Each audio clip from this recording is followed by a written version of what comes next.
So when it comes to hair and makeup, Studio 5 style and beauty contributor Megan Moore definitely knows her stuff.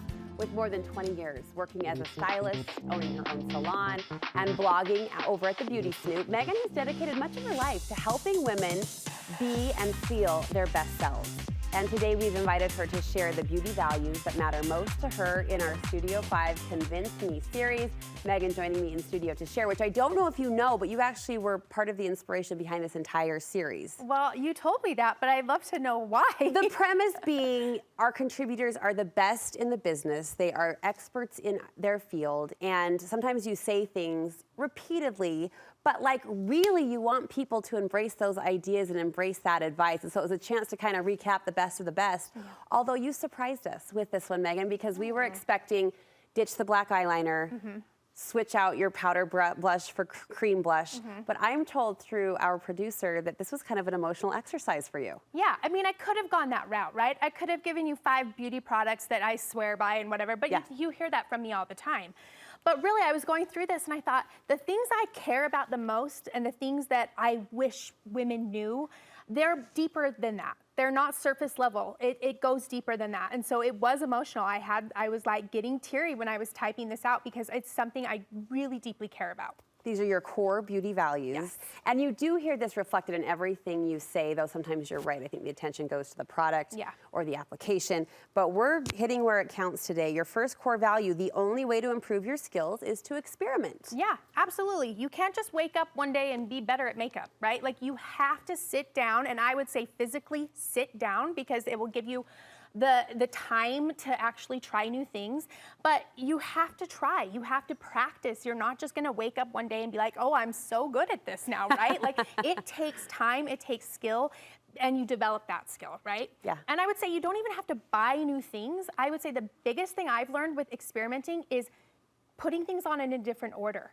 Shifting the way you apply your makeup or your hair products or how the order in which you put it makes a big difference. So there's a big trend right now on social media of putting your contour on first and then your foundation.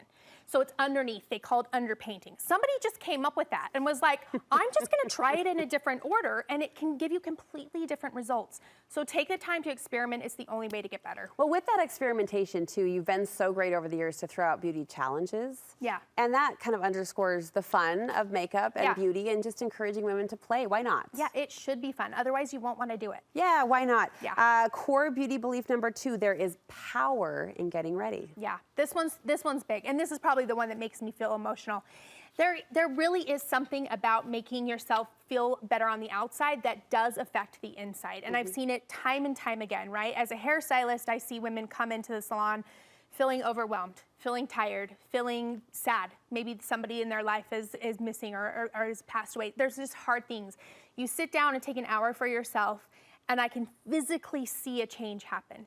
And when you're a mom, you're exhausted and you're tired, but that 10 minutes to put on a little bit of mascara, even if nobody else is gonna see you, it just makes you feel better. And that power is something that we all need. And it's deeper than just surface level. You can't remove your spirit from your body. No. At least in this life. They're interconnected. So I support that power. And I'll try to be brief here. We want to hear your words, not mine.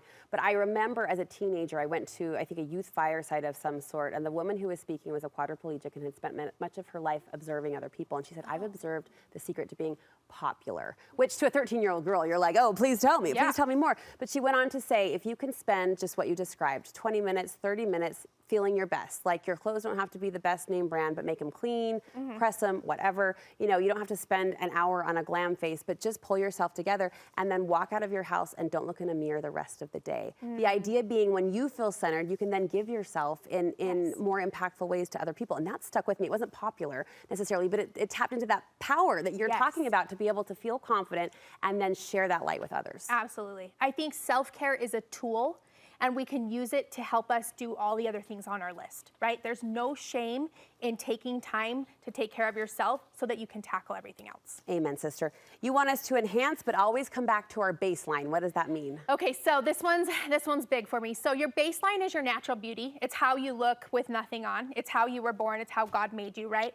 And anytime we participate in beauty enhancements, and for this topic, I would say things that are a little bit more semi-permanent, meaning things like Botox, fillers, lash extensions, hair extensions, things that don't come off at the end of the day, right? Anytime we participate in those, we move away from our baseline just a little bit, right? And that's fine, that's great. I participate in all of these things heavily. I love all these things. But the tricky thing is if we don't come back to our baseline in between and we start building from here, Yes. and then from here, and then from here, to us, it's incremental. We see the change over time. But sometimes you run into somebody you haven't seen in 5 years and you're like, whoa, they look so different, What right? happened? What happened? Because to them, it was very drastic. So I always say, if you're gonna do Botox, great, but let it wear all the way off before you do it again. I think that's so wise. Right? Or cap yourself. Like I do 40 units of Botox. The next time I go in, I'm not gonna be like, hey, let's try 60, right? Because then it starts to be a slippery slope. It's a total slippery slope, and especially, I'm going to say it, the two things that I think women slide a little faster on are lips and lashes. Yes. And so having a good girlfriend, right, or a good husband that can keep you in check, but I love that. Return to your baseline. Yes. Like, embrace your natural beauty. Because you're not going to see it at the end of the night when you scrub your face, and so that becomes your new normal. Yes. You've got to let it come back to your baseline to stay true to who you are. I've never formalized those thoughts, but you just described perfectly how I feel as well. You're never too old, but your beauty routine is meant to evolve. It is. I hear this a lot. I'm too old. I'm too old. And I will say I disagree.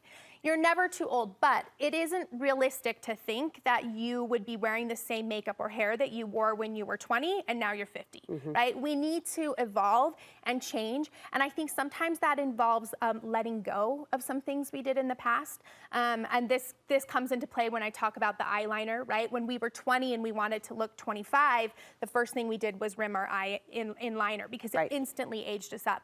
Well, there comes a point where that no longer serves us anymore, right? And it's okay to let go of that. It's okay to say, look, you know, my skin texture isn't the way it used to be. And that might be hard for me to you know, take, but you know what, my cheekbones are still really great. So I'm gonna focus on my cheekbones, right? So let yourself evolve and grow just the same as you do with your clothes or your house or anything else as you age. Well said. 30 seconds left. Always start with less. Oh, this is a big one, right? Less is more. I think we're in a gimme, gimme, gimme, I want it all. I want to pile on 10 products. I want, if the product of the back of the bottle says 1 spray, well, 3 is probably better, right? I'm guilty. Or if my flat iron goes to 450 degrees, I should probably start there, right? No, we bake cookies at less than that, right?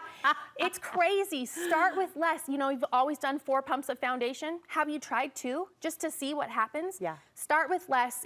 You can always add more, but sometimes we just reach for everything and just pile it all on, and it's unnecessary. So less is always more. I love you. I loved this. Well done. Way to hit it home. That's fantastic. Where can we get more advice from you? TheBeautySnoop.com, of course, and then come hang out with me on Instagram @BeautySnoop. It's a good follow. Make sure you're doing it.